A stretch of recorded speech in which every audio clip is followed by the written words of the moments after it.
ఈ శ్రమలనే ఉన్నాయి చూసారా, ఇవన్నీ కూడా పరీక్షలై ఉన్నాయి. మన ఆధ్యాత్మిక జీవితానికి, మన ఆత్మీయ జీవితానికి పరీక్షలు ఏమిటి అంటే శ్రమలే.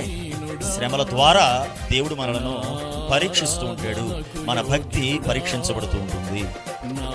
పిల్లలు చదువుకుంటున్నారు, వాళ్ళకి పరీక్షలు పెట్టాలిగా. 10th క్లాస్ పరీక్షలు, ఇంటర్మీడియట్ పరీక్షలు, ఉద్యోగం అంటే పరీక్షలు, టెట్, డిఎస్సీలు, ఆఎస్సీలు, ఈఎస్సీలు, ఇన్ని రకాల పరీక్షలు. వాటిలో విజయం సాధిస్తే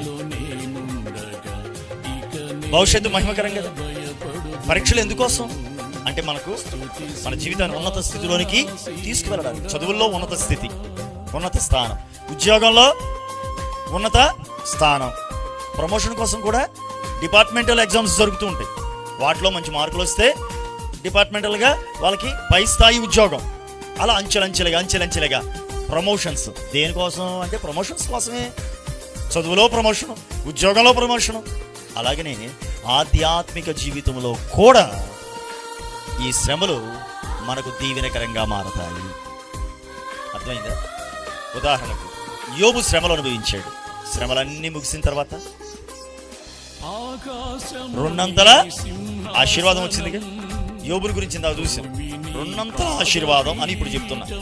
ఇంతకుముందు ఏముంది, ఇప్పుడు ఏముంది? ఇంతకుముందు 500 జతల ఎద్దులు, అంతేగా. ఇప్పుడు 1000 జతలు, 200 అయినాయిగా, 1000 జతలు.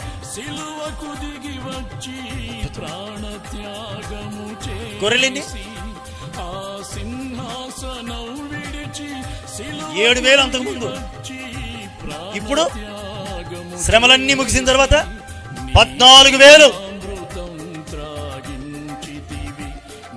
మేకలు, గొర్రెలు, గాడిదలు, ఒంటెలు అన్ని డబల్ అయిపోయినాయి. నేను అంటాను, నీతిమంతునికి శ్రమలెందుకు? ఎందుకంటే ఆ శ్రమలు తీరిన తర్వాత 2 ఆశీర్వాదానికి దేవునికి స్తోత్రం.